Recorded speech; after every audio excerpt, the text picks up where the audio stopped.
teman-teman, perkenalkan nama saya Ida Eka Dinamita Utista dari kelas 11-2 nomor absen 9.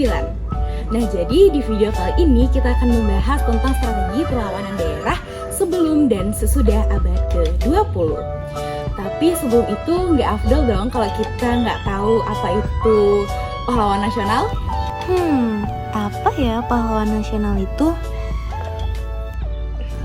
Jadi teman-teman, pahlawan nasional itu merupakan suatu julukan yang diberikan kepada WNI atau warga negara Indonesia yang ikut berperang melawan penjajah demi membela kekuasaan wilayah NKRI atau Negara Kesatuan Republik Indonesia.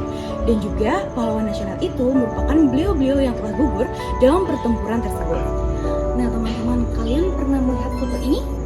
Atau foto ini? Jadi kedua tokoh ini juga memiliki kaitan yang erat loh di dalam pembahasan kita kali ini. Tapi sebelum itu, kita akan membahas terlebih dahulu strategi perlawanan sebelum dan sesudah abad ke-20 dulu ya. Nah teman-teman, sekarang kita lanjut untuk materi pembahasan strategi sebelum abad ke-20 yuk. Jadi teman-teman, strategi perlawanan sebelum abad ke-20 yaitu yang pertama, yaitu masih bersifat kedaerahan. Ini berarti perlawanannya itu masih di daerah tertentu saja, seperti Pulau Jawa saja, Pulau Bali saja. Yang kedua, yaitu pemimpinnya itu masih dipimpin oleh raja atau bangsawan. Nah, yang ketiga, yaitu perlawanannya itu masih bergantung kepada pemimpin. Jadi artinya yaitu jikalau pemimpin dari suatu daerah tersebut sudah dikuasai oleh para penjajah, maka otomatis daerah tersebut sudah dimiliki oleh penjajah tersebut. Nah, yang terakhir, yang keempat, yaitu perlawanannya itu masih bersifat secara fisik atau secara langsung. Yang sudah kita ketahui bersama bahwasanya orang dulu memakai bambu runcing, pedang, keris, dan lain sebagainya. Perlu diketahui bersama teman-temanku bahwasanya bambu runcing pada saat itu sangat ditakuti oleh para penjajah Belanda. Kenapa demikian?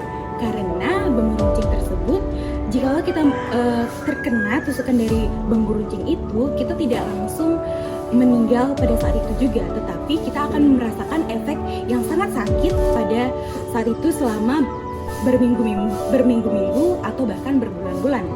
Kenapa demikian? Karena orang-orang zaman dulu itu sudah melumasi bambu runcing itu sedemikian rupa dengan racun seperti racun kalajengking, racun ular, dan masih banyak lagi yang menimbulkan efek yang sangat sakit bagi orang yang terkena bambu runcing tersebut. Oke teman-teman, jadi tadi kan kita sudah membahas mengenai strategi perlawanan sebelum abad ke-20. Jadi sekarang kita lanjut yuk membahas strategi perlawanan sesudah abad ke-20.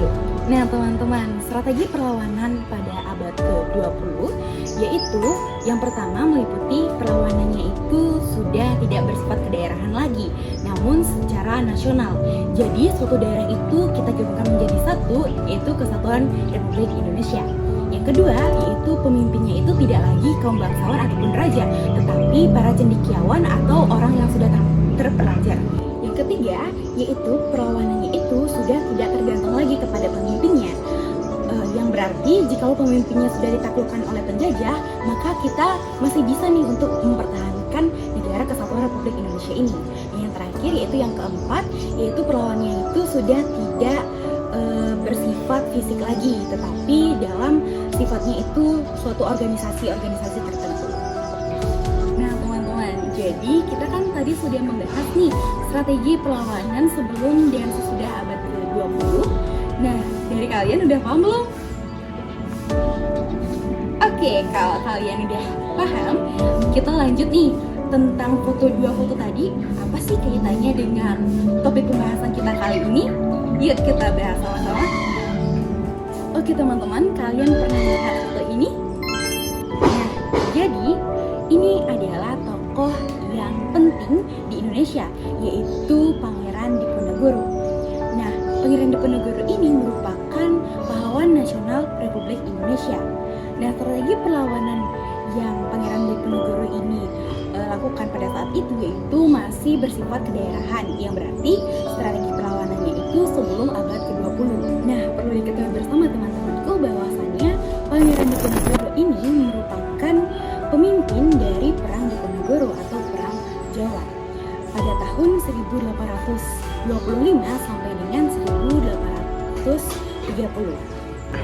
Nah teman-teman, jadi karena kita tadi sudah membahas foto yang pertama, sekarang kita lanjut ke foto yang kedua, yaitu Dr.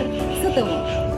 Nah, jadi teman-teman, Dr. Sutomo ini merupakan salah satu pahlawan nasional di Indonesia yang mengambil strategi perlawanan, yaitu sesudah abad ke-20. Nah, perlu diketahui bersama teman-teman bahwasanya Dr. Sutomo inilah yang mendirikan organisasi modern dan pertama di Indonesia, yaitu organisasi Budi Utomo. Jadi, organisasi Budi Utomo ini merupakan wadah bagi kaum terpelajar di Indonesia untuk mewakili kebangkitan nasional di Indonesia ini. Nah, teman-teman, itu saja materi yang dapat saya sampaikan. Adapun sedikit pesan dari materi tersebut, yaitu kita harus selalu berani untuk menghadapi tantangan ke depannya. Keberanian itu datang dari ia yang mau berusaha. Dan juga dari penjelasan tadi dapat kita simpulkan bahwasannya suatu permasalahan itu tidak hanya dapat kita selesaikan dengan cara perlawanan fisik saja. Adapun cara-cara yang lebih baik dilakukan yaitu dengan kebersamaan, persatuan, dan juga kecerdasan. Terima kasih kepada teman-teman yang sudah menonton pembahasan dari saya sejauh ini. Maaf jika ada salah kata atau pengucapan yang disengaja